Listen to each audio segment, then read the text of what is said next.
जीव दया भारत का, सेवा ही बस काम है। सहभागी बन पुण्य कमा लो, सबसे ये आह्वान है। प्रणम्य सागर गुरु महाराज की सोच का ये परिणाम है। सहभागी बन पुण्य कमा लो, सबसे ये आह्वान है, सबसे ये आह्वान है। अरहम योग प्रणेता ने ये पावन दीप जलाया है। साधर्मी का बने सहारा, बीड़ा ये ही उठाया है, बीड़ा ये ही उठाया है। चलो उन्हें खुशियों से मिलाए, बड़ा पुण्य का काम है। सहभागी बन पुण्य कमा लो, सबसे ये आह्वान है, सबसे ये आह्वान है। जीवों के भोजन का प्रबंधन, असमर्थ बच्चों को शिक्षा, रोजगार की करें व्यवस्था। मांगे ना कोई भिक्षा, मांगे ना कोई भिक्षा। अरहम जीव दया भारत बस करती ये ही काम है। सहभागी बन पुण्य कमा लो, सबसे ये आह्वान है, सबसे ये आह्वान है। गाय धरा पे रहे सुरक्षित, गौशाला है बनवाई। जीव जंतु की भोज व्यवस्था सुंदर रूप से करवाई, सुंदर रूप से करवाई। साधर्मी भूखा ना सोए, रखना सबका ध्यान है। सहभागी बन पुण्य कमा लो, सबसे ये आह्वान है, सबसे ये आह्वान है। साधर्मी रोगी के इलाज को हम मिलके हैं करवाते। जाने कितने असहायों को राशन घर में पहुंचाते, राशन घर में पहुंचाते। लक्ष्य हमारा उन चेहरों पे लानी बस मुस्कान है। सहभागी बन पुण्य कमा लो, सबसे ये आह्वान है, सबसे ये आह्वान है। दान धर्म ही साथ जाएगा, बाकी सब तो धोखा है। पुण्य के भागी बन जाओ, ये बड़ा ही पावन मौका है, बड़ा ही पावन मौका है। जुड़ के जीवन सार्थक कर लो, पावन ये अभियान है। सहभागी बन पुण्य कमा लो, सबसे ये आह्वान है, सबसे ये आह्वान है। इस कार्यक्रम के पुण्यार्जक हैं प्रणम्य वाणी देवदूत। प्रणम्य गुरु की वाणी पहुँचे घर घर, सम्यक ज्ञान प्रभावना होवे घर घर। सभी प्रणम्य वाणी देवदूत के पुण्य की बहुत बहुत अनुमोदना। अधिक जानकारी के लिए संपर्क करें। गुरु चरणों में समर्पित गुरु भक्त परिवार USA।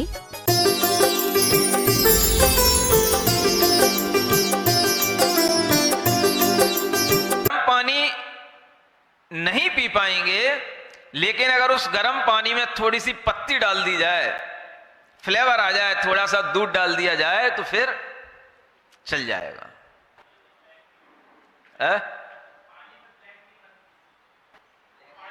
ब्लैक टी आने लगी, कई तरह की टी आती हैं, वो तो आपकी सुविधा के अनुसार बहुत सारी टी आती हैं।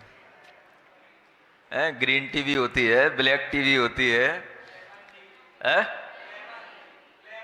लेमन टी, हाँ हाँ, कोई भी तरह की टी हो, वो सब आपके इन्हीं पांचों इंद्रियों को संतुष्ट करने के लिए हैं। आपकी अगर आदत पड़ी है तो वह आदत अगर आपके लिए सुख देने वाली हो गई है कि इससे हमें सुख मिलता है, तो आप ये जान करके रखना, ये सुख कैसा है?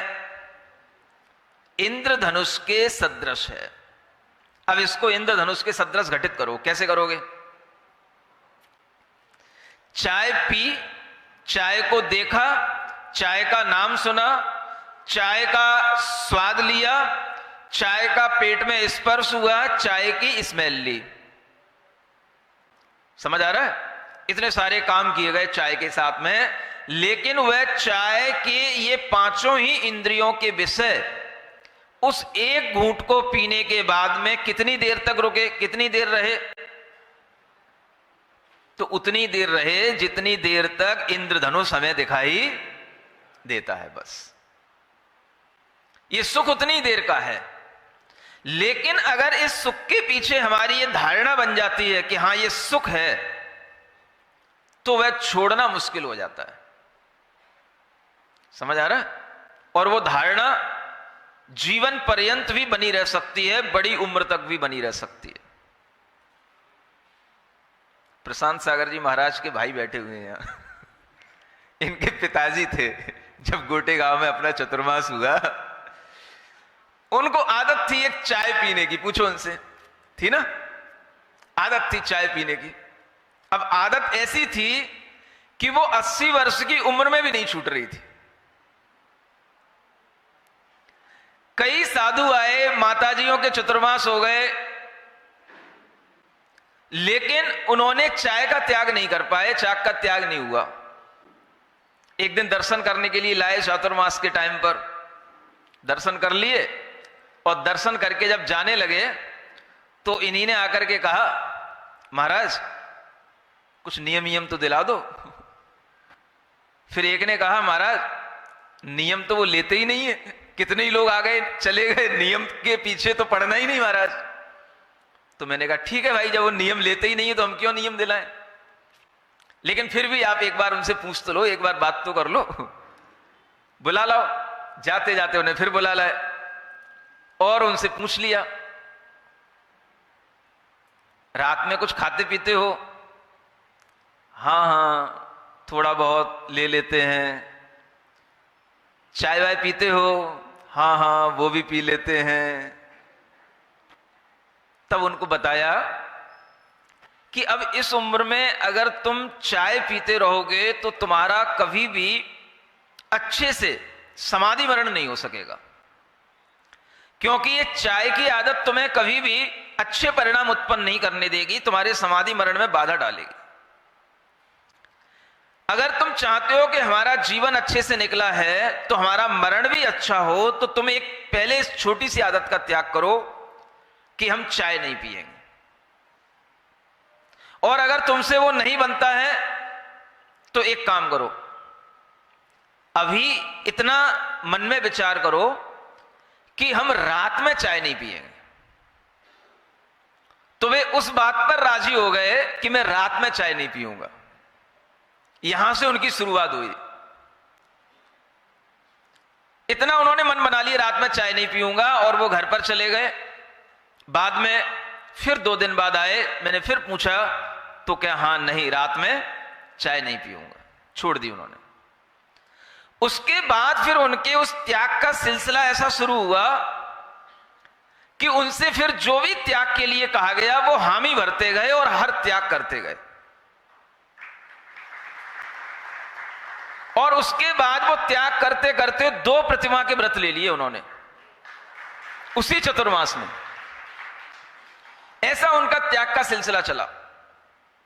मैं कहना चाहता हूं कि कुछ चीजें ऐसी होती हैं जो हमारे त्याग पर रोक लगाने वाली होती हैं। जैसे कि अगर कहा जाए, जैसे आपने बंध के प्रत्यय सुने ना, बंध अभी बताया था ना 8वें अध्याय में, मिथ्यात्व है, अनंतानुबंधी कसाय है ना, प्रमाद है, योग है, अविरतियां हैं, ये सब क्या है? बंध के कारण है। लेकिन इन बंधों में सबसे बड़ा बंध का कारण क्या है? जो पहला कारण है वो है मिथ्यात्व। अगर ये छूटता है तो फिर दुनिया की हर चीज छूट जाती है। इसी तरह से अगर कुछ आदतें हमारे जीवन में ऐसी होती हैं वो छूट जाएं, फिर हमें दुनिया की किसी चीज में कोई इंटरेस्ट नहीं रहेगा। और वो चीजें वही होती हैं जो सिर चढ़ के बोलती हैं। उपवास के दिन आपके सिर चढ़ के जो चीज बोले, देखो मैं आपको बता रहा हूं मनोवैज्ञानिक तरीका अपने दिमाग को समझने का, अपनी आदतों को समझने का। उपवास के दिन जो चीज आपके सिर चढ़ के बोले, क्योंकि इंद्रियों को तो आपने कुछ नहीं दिया, मन भूखा है, अब उस स्थिति में वो क्या चाह रहा है, कौन सी चीज आपके सिर चढ़ के दिमाग में आ रही है, समझ लेना वही हमारी कमजोरी है और उसको ही हमें जीतना है। मैं यूं नहीं कह रहा कि वो कमजोरी सबकी चाय की होगी। आपको कोई मिष्ठान याद आ जाए, आपको किसी भी तरह की कोई डिश उस दिन याद आ रही हो, समझ लेना मेरे परिणाम इससे सबसे ज्यादा जुड़े हुए हैं और ये मेरे लिए एक आदत बन चुकी है। अगर ये आदत मैंने नहीं छोड़ी तो ये आदत मेरे लिए नुकसानदेह हो जाएगी। उपवास के दिन जो आपको याद आए, कैसे हम अपने समय को निकालें, कैसे मनोरंजन करें, कैसे हम फिल्में देखें कि गाने सुने, आपके दिमाग में कुछ भी जो आए उपवास के दिन, आप समझ लेना वही आपका सबसे बड़ा एडिक्शन है। ये अपने परिणामों को आपको याद दिलाने के लिए और अपने परिणामों को समझने के लिए आपको एक फॉर्मूला बता रहा हूं। उपवास हो जाए कोई बात नहीं, लेकिन उसके बाद में याद रखना कि हमें इस चीज पर विजय प्राप्त करनी है जो उपवास के दिन हमको परेशान करती है। समझ आ रहा है? उसका नाम ही है विषय सुख। वह विषय का सुख आपको उपवास के दिन विशेष रूप से याद आएगा, क्योंकि उस दिन इंद्रियां उपासी हैं, शरीर उपासा है, मन उपासा है, और इस उपास के कारण से जो भीतर के हमारे भाव हैं वो बाहर निकल करके आएंगे। तो आपके दिमाग में आएगा कि मैं अपने इस उपवास को कैसे निकालूं। तो समझ लेना, अगर आपको उपवास के दिन चाय याद आए, कोल्ड ड्रिंक याद आए, किसी तरह के कोई गाने सुनने की इच्छा पड़ जाए, आप समझ लेना यही आपका एडिक्शन है और इससे ही आपको बचना है। समझ में आ रहा है कि नहीं आ रहा है? ये विज्ञान है बहुत बड़ा। भले ही आपने ये विज्ञान कभी ना सुना हो, ये पहली बार आपको विज्ञान बताया जा रहा है। और ये विज्ञान कभी किताबों से पढ़ करके नहीं बताता मैं, ये विज्ञान अपने चिंतन से, अपने अनुभव से मैं आपको बता रहा हूं, और ये विज्ञान आप अपने में अंदर महसूस कर लेना। ये कोई किताबों में लिखे हुए विज्ञान नहीं मिलेंगे। अगर विज्ञानों में विज्ञान जोड़ना हो तो मनोविज्ञान में किताब में एक विज्ञान और जोड़ देना। हाँ, उपवास का यह विज्ञान, उपवास के ऊपर भी बड़ी बड़ी किताबें लिखी गई हैं, उनमें भी नहीं मिलेगा। यह मनोविज्ञान उपवास का। उपवास के दिन आपको जिस तरह से अपना टाइम गुजारने का, माने वो धर्म ध्यान के साथ ना हो, उसके अलावा अन्य चीजें, 5 इंद्री के विषयों में से जिस इंद्री का विषय आपके ऊपर हावी हो रहा हो, आप सोचना मेरा उस इंद्री में ही ज्यादा आसक्ति है और वह इंद्री मेरे लिए एक आदत बन चुकी है विषय सुख के कारण की, और उस इंद्री पर अगर हमने नियंत्रण नहीं करेंगे तो यह इंद्री हमको आगे भी तपस्या करने में, उपवास करने में, साधना करने में बाधक बनेगी। और ये सब बाधाएं समाधि के समय पर इकट्ठी हो जाती हैं। अगर आपने एक बाधा को जीत लिया जो आपकी मूलभूत बाधा है, तो सब बाधाएं अपने आप अलग हो जाती हैं। एक कारण अपने मिथ्यात्व को हटा दिया तो आगे के अविरति ज्यादा हटाने में टाइम नहीं लगता है, सब हट जाएगा धीरे धीरे। कोई भी चीज जो पहले से बहुत गांठ बांध करके किसी चीज को रखा हुआ हो और उसको आपने कभी खोला नहीं हो, बस आप उसके ऊपर की पहली एक गांठ उसको तोड़ दो, आपको रास्ता मिल जाएगा उसको तोड़ने का, फिर वो टूटती चली जाएगी। इसी तरह से अपनी आदतें खुद देखो। मैं केवल चाय के लिए नहीं कह रहा हूं, चाय के अलावा तंबाकू भी एक बहुत बड़ी आदत होती है, सिगरेट पीना भी कई लोगों की आदत होती है, कई तरह के नशा करना कई लोगों की आदत होती है, और उन नशों में इतने भी नशा करते हैं लोग कि मंजन के नाम पर भी लोग नशा करते हैं। सुन रहे हो? नशे करते हैं, तंबाकू का नशा करने की आदत होती है, और कोई नशा नहीं कर रहा हूं महाराज, दंत मंजन कर रहे हैं और उसी में नशा हो रहा है। और ये आदत अगर पड़ गई तो समझ लेना आपकी जिंदगी की सबसे बड़ी कमजोरी है। अगर आपने ये कमजोरी नहीं छोड़ी तो आपको उपवास के लाभ वो नहीं मिलेंगे जो मिलना चाहिए। इसलिए उपवास करना सरल है, लेकिन विषय सुख में अपनी आदत जो लगी हुई है उसे छोड़ना कठिन हो जाता है। इसलिए यहां कहा जा रहा है बुझस रे जीव मां मुझ। क्या कहते हैं? हे आत्मा, हे जीव, हे प्राणी, मोह मत कर। मुझ माने मोह मत कर, बुझ माने बोध को प्राप्त हो। बोध बताया था ना पहले दिन। जागृत हो, बोध को प्राप्त कर। तू विषय सुख में सुख ढूंढ रहा है, ये सुख तेरी एक आदत है। तेरे सामने आया हुआ इंद्रधनुष की तरह सामने आया हुआ क्षणिक सुख है। इस क्षणिक सुख को तू स्थायी मान रहा है, ये तेरा मोह है। मोह के कारण से तुझे लगता है चाय हमेशा हमारे लिए सुख का कारण है, लेकिन वो हमेशा सुख का कारण नहीं है, वो तेरे लिए दुख का कारण है। और वह तेरे दिमाग में जो मोह चढ़ा हुआ है उसी के कारण से तुझे विषय सुख अहितकारी नहीं लग रहे हैं। इसलिए तू बोध को प्राप्त हो, और ये बोध हर आत्मा को स्वयं को देना पड़ेगा। उपदेशों से भी मिल जाता है, लेकिन यह बोध स्वयं को भी स्वयं में देना पड़ता है। अपनी अपनी कमियां हर व्यक्ति को ढूंढनी चाहिए, और हर व्यक्ति को उन कमियों पर विजय प्राप्त करने के लिए इस तरह से अपने आप को एग्जामाइन करना चाहिए। उपवास के दिनों में हमारी कौन सी इंद्री हमारे ऊपर हावी होती है, किस इंद्री के विषय में हमें आसक्ति होती है। और अगर आपको जो भी समझ में आए आप समझ लेना ये हमारी एक मेंटल वीकनेस है, और इस पर अगर हमने विजय प्राप्त नहीं की तो हमारा मरण अच्छा नहीं होगा, क्योंकि विषय सुख की आसक्ति के कारण से हमारा मरण बिगड़ जाएगा तो परलोक भी बिगड़ जाएगा।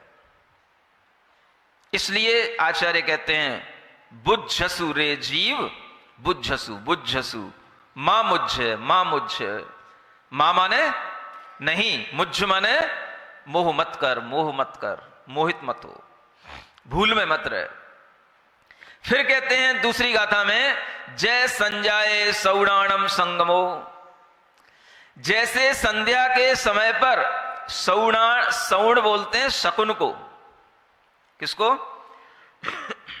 शकुन समझते हो? आपने क्या सुन रखा? शकुन।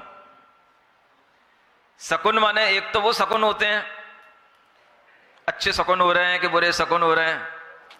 वस्तुतः वो शकुन नहीं कहलाता, वो शब्द जो है शकुन के अर्थ में नहीं है। शकुन माने होता है पक्षी।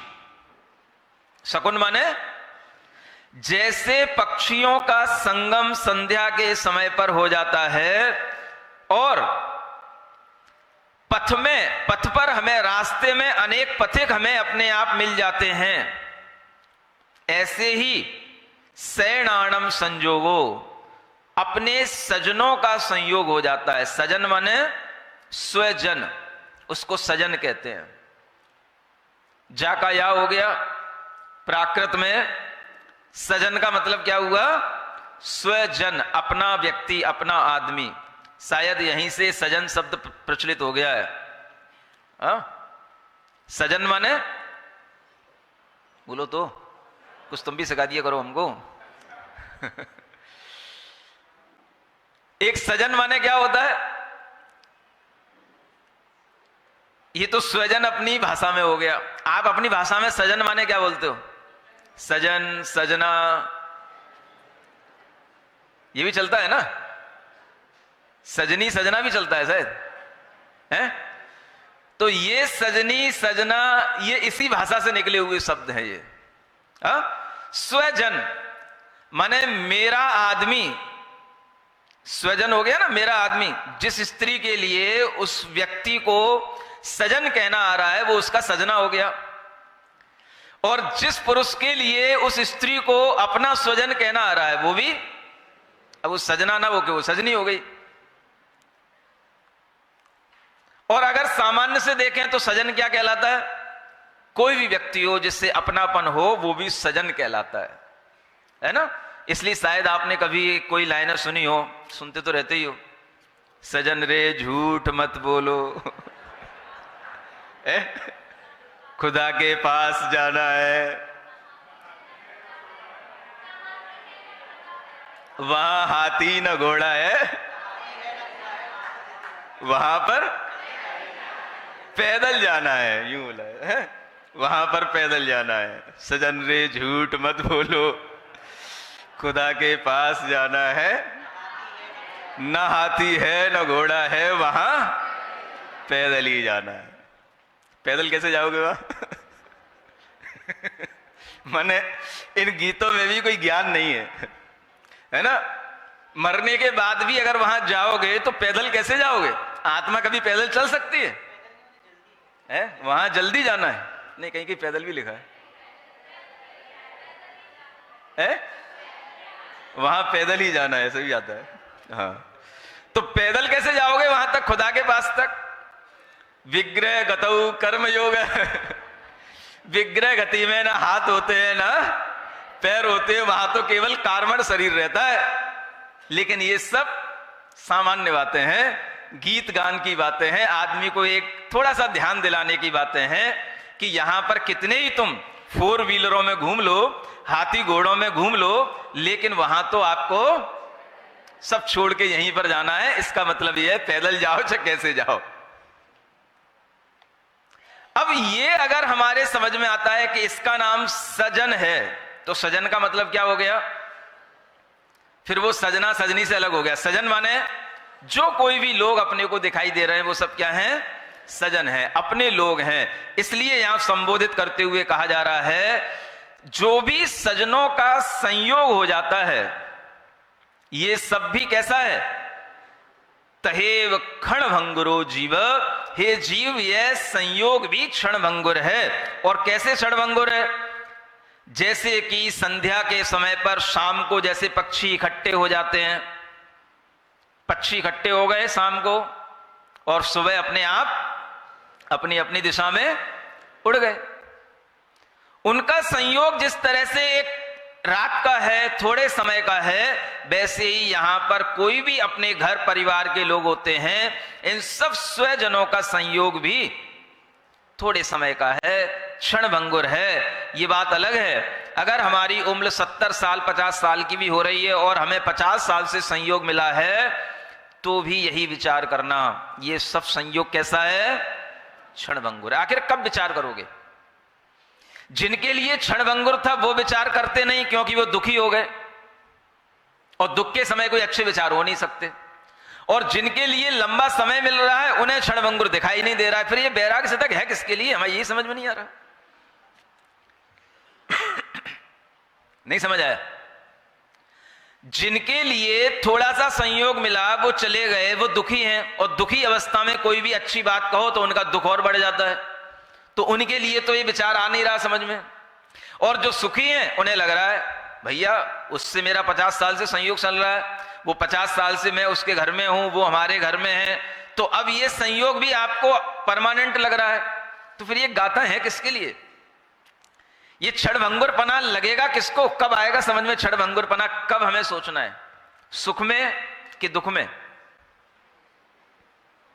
जब चीजों का सद्भाव है तब, या जब चीजें मिट जाएंगी तब? बताओ बताओ। चीजों का सद्भाव है उस समय पर क्षणभंगुर सोचना ये अपने बस की बात है कि नहीं? बैठती नहीं दिमाग में महाराज। आप कहलवा लेते हो, हाँ बोलो तो मैं हाँ कह देता हूं, लेकिन दिमाग में बैठता नहीं है। क्षणभंगुर कैसे कह ले महाराज? 60 साल हो गए, 70 साल हो गए, घर भी परमानेंट बना हुआ है, पत्नी भी है, बच्चे भी हैं, सब है, वैसा का वैसा ही सब बढ़िया चल रहा है, अब क्षणभंगुर कैसे कह दें? आपको लग रहा है अगर आप आज 60 साल के हो गए हो, आपको लगता है कि 60 साल में हमें कभी ऐसा लगा हो कि हम 60 साल जैसा जीवन जी लिए हो? अगर किसी भी क्षण सोचने बैठोगे तो आपको यही लगेगा जैसे अभी कुछ जिया ही नहीं है। ये सब क्षण की तरह हमारे सामने से निकल गया। कोई भी टाइम आपका जो पास्ट टाइम निकल गया, अगर आप उसे सोचने बैठोगे तो क्या समझ में आएगा? ये अभी क्षण के तरह हमारे सामने निकल गया और आगे भी कितना भी दीर्घ काल हो वो भी क्षण की तरह आपके सामने निकल जाएगा। अगर आपने ये विचार नहीं किया तो अपनी बुद्धि में मोह पड़ा रहेगा, और अगर ऐसा विचार करते हुए आप अपनी उम्र को गुजारेंगे तो आपकी बुद्धि में बोध आएगा, ज्ञान आएगा और आपके भीतर से जागृति आएगी। अन्यथा मोह के कारण से आपको संसार ही अच्छा लगेगा, धर्म अच्छा नहीं लगेगा।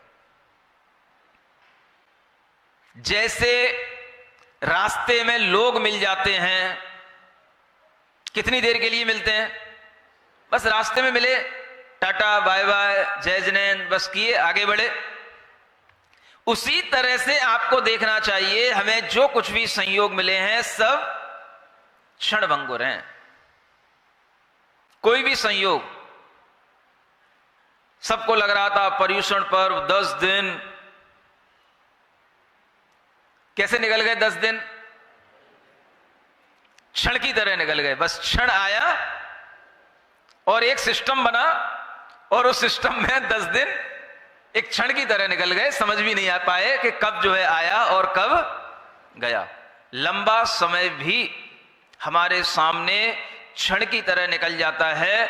हम हर चीज में ये देखें कि हमारा जीवन का कितना समय एक क्षण की तरह निकल गया। ये सब कुछ हमारे सामने होते हुए भी हम क्षण भंगुर ही उन सब चीजों को देखें, ये विचार बना रहेगा तो हमारे अंदर मोह उत्पन्न नहीं होगा। आप चाहते हो कि हम मोह से बचें? मोह को छोड़ने की बात नहीं कही जा रही है, मोह को भीतर से समझने की बात कही जा रही है। मोह पर विजय प्राप्त करने के लिए यह चिंतन जरूरी है, अन्यथा इन गाथाओं में कुछ भी नहीं दिख रहा है। लगता ही नहीं है कि इन गाथाओं में क्या 1 घंटा प्रवचन बोला जाएगा, क्या इसमें विषय है, क्या कहेंगे और क्या अपने काम की चीजें। पढ़ने वाला भी पढ़ लेगा, और एक चीजें तो 20 बार हर ग्रंथ में लिखी रहती हैं, वही चीजें हैं, सब सामान्य बातें हैं। राहगीरों का संयोग सबको मिलता है, दिग्देशे खगा इत्य, सुबह सुबह सब इष्टोपदेश पढ़ते ही हैं, सब जगह वही मिलता है। वही भाव यहां पे लिखा जा रहा है। पक्षी हैं, शाम को हैं, सुबह उड़ जाएंगे। ये सब क्षणभंगुर संयोग हैं, इसलिए आपको इन संयोगों में स्थायित्व का भाव नहीं करना है। इनमें क्या सोचना है? भले ही वो 50 साल से स्थायी हों और 50 साल तक स्थायी बने रहें, लेकिन आपके मन का विचार क्या होना चाहिए? ये सब क्षणभंगुर है, सब क्षणभंगुर है, सब क्षणभंगुर है। समझ में आ रहा है? लगभग 40 गाथाएं होने जा रही हैं, 39वीं गाथा भी आ रही है सामने, और इन सब गाथाओं में यही बताया जा रहा है, अनित्य, क्षणभंगुर। पहले भी आ चुका, सब्बम अनिच्छमेव अनिच्छमेव, सब कुछ अनंतों बार हो गया। एक बार ये भी सूत्र दिया था, भूल गए? बस महाराज, आप तो रोजाना नई नई बातें बताया करो, पुरानी याद ही क्यों रखना है? पुरानी अगर कुछ याद है तो बस चाय याद है, बाकी और कोई याद चीजें याद नहीं। ये नया नया ज्ञान क्या कह रहे हैं आचार्य आगे? निशा विरामे परिभावयामी। अब वो आचार्य स्वयं कह रहे हैं, मैं इसकी भावना कर रहा हूं। ये भावना कब करना चाहिए? देखो, बहुत अच्छी बात बताई जा रही है यहां पर। ये भावना कब करना? निशा विरामे परिभावयामी गेहे पलिते किमहम सुयामी। क्या कहते हैं? जब निशा का विराम हो रहा हो, निशा का अवसान हो रहा हो, मूक माटी पड़ी है ना, यहीं से शुरू होती है निशा का अवसान हो रहा है? हाँ, और ऊषा की शान हो रही है। इस तरह से जब निशा जा रही हो, ऊषा आ रही हो। कौन ऊषा? कोई बैठी तो नहीं है ऊषा? निशा। ये सबरे नाम जितने भी स्त्रियों के हैं सब रात्रि के नाम है। सुन रहे हो? हाँ, इसलिए जिनके पास में स्त्रियां हैं वो रात्रि में सो ही रहे। अब ताली नहीं बजाओगे? उनके जीवन में सवेरा होने का नहीं। जितने भी नाम है सब देख लो आप, स्त्रियों के ही नाम रात्रि के नाम रखे जाते हैं। निशा कह लो, शशि कह लो, ऊषा कह लो। ऊषा तो सुबह का नाम हो गया। रजनी कह लो, संध्या कह लो। और बताओ, आप ही बता पाओगे, मुझे तो पता नहीं है।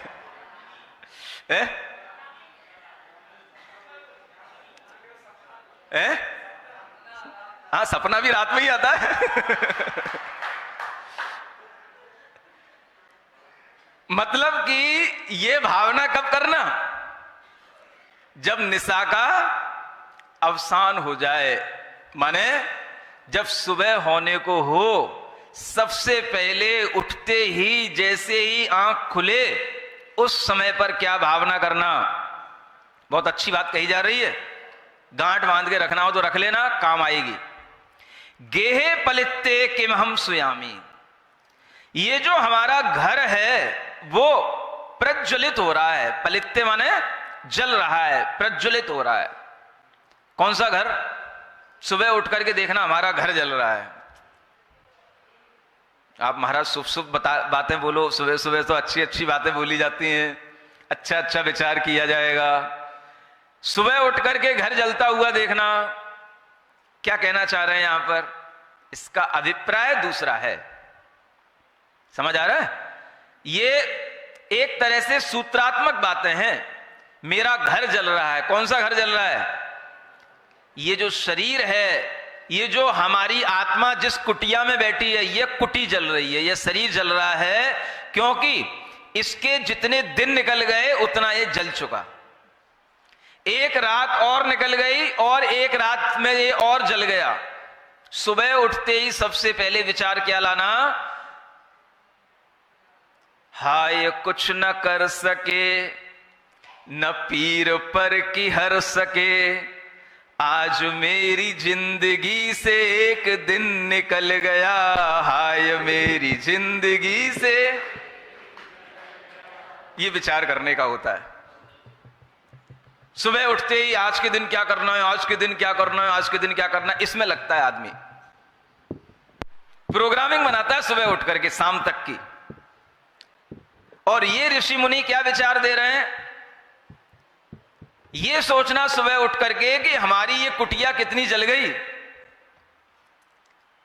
इसमें क्या क्या जल रहा है, लीवर सही बचा है कि नहीं, कितनों के फेफड़े जल चुके हैं, कितनों के निकल चुके हैं, कितनों के गल चुके हैं, कितनों के भीतर स्टंट डल चुके हैं, कितनों की हार्ट की चीड़ा फाड़ी हो चुकी है, कितने ब्लॉकेज पड़ चुके हैं, कितने खुल चुके हैं। ये सब कुटिया जल रही है, घर जल रहा है। ऐसे जलते हुए घर में मैं बैठा हूं। अब इसमें सोने की बात नहीं होनी चाहिए। किम हम सुयामी, अब मैं इसमें कहां जाऊं, अब इसमें सो जाऊं क्या? तो आचार्य कहते हैं डज्जंत मप्पाण सुविख्यामी। कहते हैं जो ये आत्मा जिसमें बैठी बैठी, इस जलती हुई आत्मा की उस समय पर भावना करना। क्योंकि कुटिया में कौन बैठा है?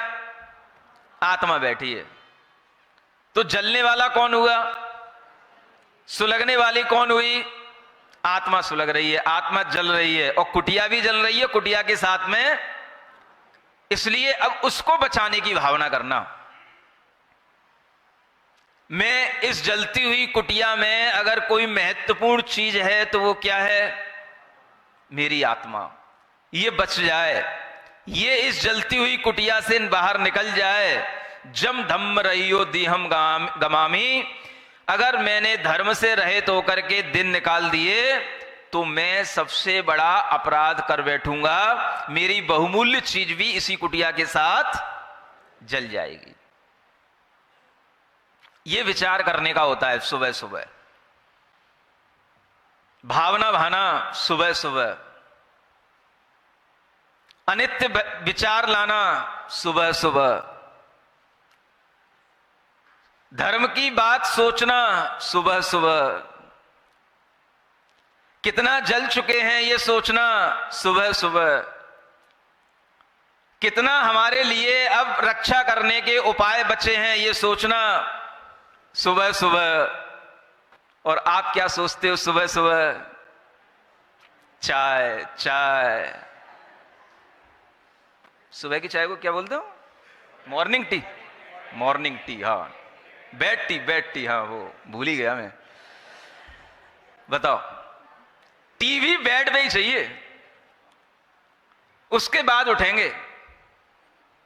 ऐसी आदत जिनके अंदर पड़ी हुई है, ऐसी बेड टी की आदत जिनके अंदर पड़ी हुई है, उनकी जिंदगी भी बेड टी की तरह बेकार हो रही है और उनके विचार भी बेकार हो रहे हैं।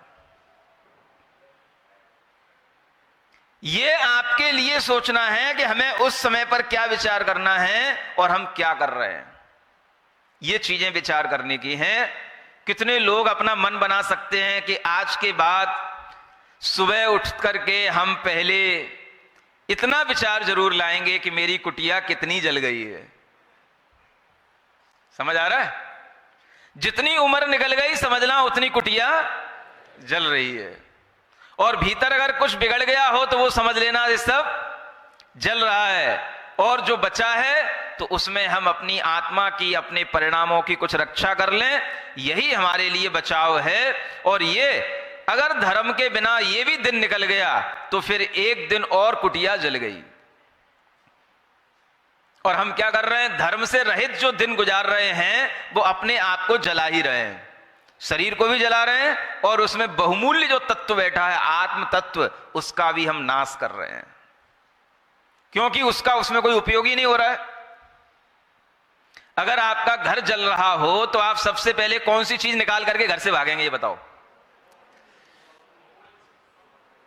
बोलो है?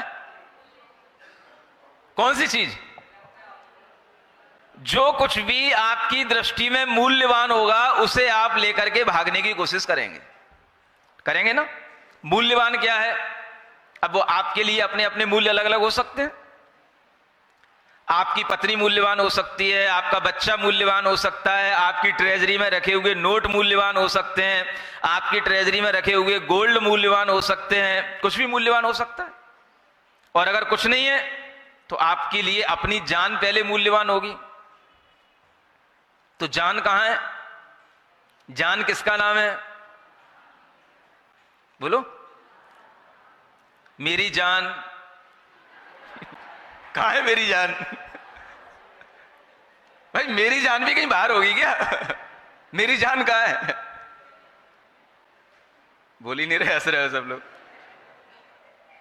जान कहां होती है? जान भीतर ही होती है ना। तो फिर मेरी जान बाहर ढूंढने की क्या जरूरत है? हर आदमी को अपनी जान बचानी है, तो मेरी जान कहां है? जो मेरा जीव है वही मेरी जान है। और उस जान के बारे में अगर आपको ज्ञान नहीं है तो फिर उस जान को बचाओगे कैसे? बस यही कहा जा रहा है, धर्म के बिना वो जान कभी भी बच नहीं सकती है। आत्मा के लिए उसकी जान उसका धर्म है, इसलिए आत्मा को धर्म से रक्षित करो, और इस शरीर को जलने से पहले उस आत्मा को उससे अच्छे ढंग से भीतर से सुरक्षित निकालने की कोशिश करोगे तो वह ज्ञान कहलाएगा, नहीं तो सारा का सारा जीवन मोह में और अज्ञान में चला जाएगा।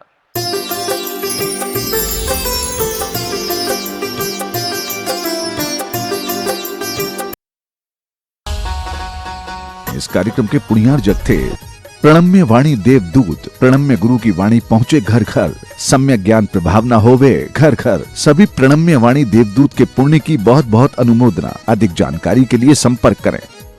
गुरुचरणों में समर्पित गुरु भक्त परिवार USA,